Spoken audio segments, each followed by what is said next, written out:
Coach on the road once again, take you behind the scene with the MLB stars of the game. And I'm over here in the White Sox locker room, and I got the man here for the White Sox. I'm going to let him introduce himself to my audience. Josh Rojas.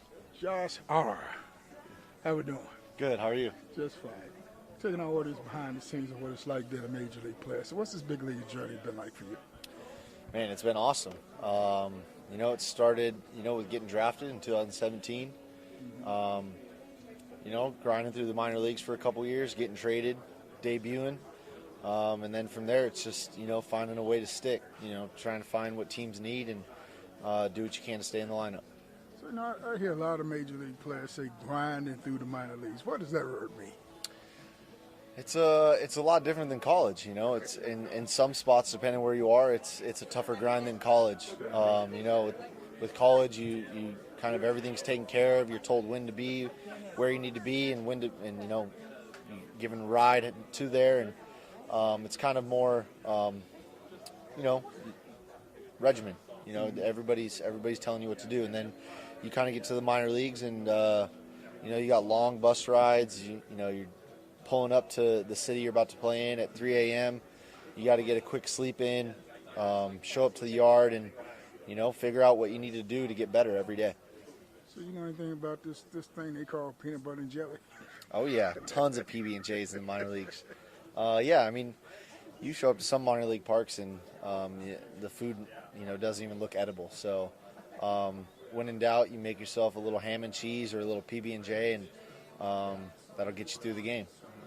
And I know in the big leagues you guys stay like Marriott's, Marriott. You don't know nothing about no Motel 6. No, not anymore. Definitely. You're taken care of a little bit different in the major leagues than you are in the minor leagues. Guys think you guys get drafted in the big leagues next day. They don't understand about these dudes.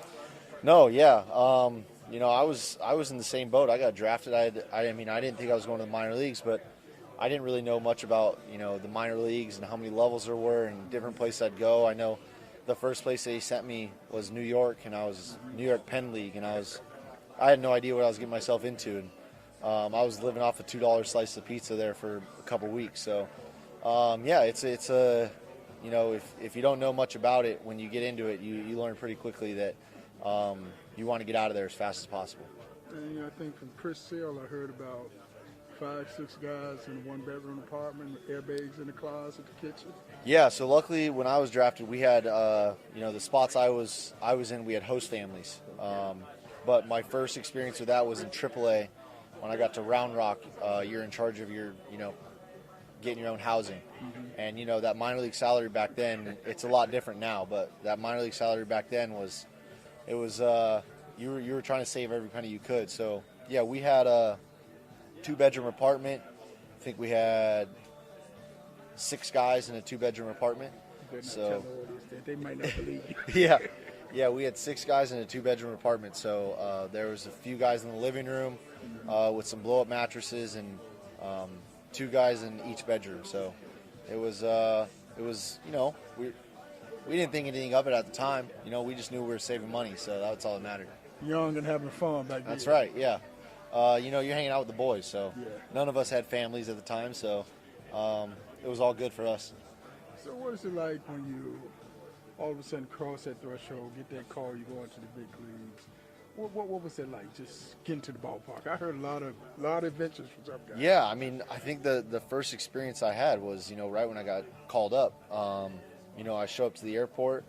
I fly to Colorado. That's where I debuted. I was with Arizona at the time. I fly to Colorado. There's a guy standing there with my name on it. Took my bags from me. Didn't even let me carry my own bags. First class service to the hotel. I get to the hotel room. Walking around the hotel room, I was like, dang, this is crazy. Room service. Get room service right up to the room. All the snacks you can think of in the room. Best blackout shades you can think of. It was crazy. I remember that was my first experience with dang, this is crazy. And then obviously we finished that series, flew back to Arizona. My first experience on a show plane, what we like to call it. But you get on the plane, tons of snacks, flight attendants asking if you need anything, snacks, drinks, whatever you want. Making me hungry now. Oh, it was you got to be careful. That first year, you can gain some weight quick. Come on, stop that. I mean, there's just snacks. It's my 19th season. I'm a little bit too late for first season. Yeah, it's I mean, there's snacks. Everywhere you turn, there's a snack. You got to learn to say no pretty quick. So you said room service. You didn't order no peanut butter and jelly sandwich. No. I remember my first one was a burger and fries, and I think I got a pizza on the side. I was living it up, but some of the veteran guys let you know quickly, hey, you gotta be careful with that room service, especially when you go to check out of your room and you realize what it costs. Yeah. So I mean, you get that call, you're going to the big leagues. All of a sudden, you pull up to the ballpark. Did you realize there was a tunnel that the players go through to get to the locker room? Fans don't get to see all this. Yeah, I mean, the whole thing's a new experience for sure. You pull up in the loading dock, you walk the long tunnel to the locker room. You walk into the locker room, and I mean, you see it. It's a lot different than a minor league clubhouse. They got a whole separate room for where all the food is.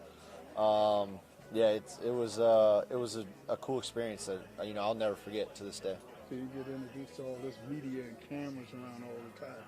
Yeah, it's a new thing. I mean, I've never minded that part of it. I think it's cool that you get to talk to people, and you grow up your whole life wanting to do that. You wanting to talk about the game. I played a lot of games where you think it'd be cool to talk to somebody about the game I just had. So I mean, I love it. I think it's everything that comes with being in the big leagues is awesome. Who was your first major league hit against? I have no idea. It was a lefty out of the. How can you forget? Nobody forgets that. Man, the thing is like that first year was a blur. I felt like I was just trying to stay alive. I went from being in the minor leagues and just I felt like I was crushing it, and then you get to the big leagues and it's like, man, I don't know if I'm ready for this. So I just know every at bat I was grinding, trying to get a hit, just trying to survive. And I can't remember many people I faced that first year. I know I faced some, like I remember facing Madison Bumgarner. Like there's a few guys that stuck out to me, but for the most part it was I was just trying to survive. You got the ball from your first hit? I do have the ball. Yeah, I got the ball. I ain't going to ask you about the first home run because you say you forgot that. It's over with. I know it was against L.A. I know that. I don't know who's against. You don't get on Coach Show. All right, last question. Every kid's dream, playing in the big leagues, get that call, you coming up, walking in that locker room for the very first time, see uniform in. What was that feeling like? That was awesome. I think I admired the uniform, the longest, just to. It's a whole different uniform. You got the stitched letters, the big name on the back. It's a whole different feel. It's comfortable. It's fancy. I think that was the first thing I took a picture of and sent it to my dad and my parents. Just showing them, like I took a picture of the whole locker. I'm pretty sure. That's another thing that's awesome about being in the big leagues is like showing up and all your stuff's neatly organized in your locker, and you don't have to worry about packing anything up. You come in after the game and everything's packed up nicely in your bag. It's crazy. It's an awesome experience. I still am so grateful for like all those little things. I think they stick out a lot. Did you cry? I didn't cry. Like I said, I was trying to stick. I was trying to stick. I was panicking. I was just trying to stay alive. Mama cry? I think she did. Yeah. I think she did. Coach with the man Rojas. Nice to meet you. Yeah. Chapter 3, High Expectations. Coaching brings with it a myriad of experiences, some uplifting and others challenging. One particular journey stands out. A player who initially thanked me for the opportunity turned into another who tragically blamed me for his not being drafted. His questions rang with intensity. Why didn't you get me drafted? Did you think I was good enough? You got drafted, but not me. Why? As I listened, it became clear he was grappling with profound disappointment. I later learned that the pain of not being drafted led him to a mental breakdown, a spiral into addiction, and feelings of alienation from his parents. He believed they saw him as their meal ticket and now as a failure. Many more true stories are in the book Order Your Copy today, thediaryofacoach.com. That's thediaryofacoach.com. The book is ready, and you can order it online today.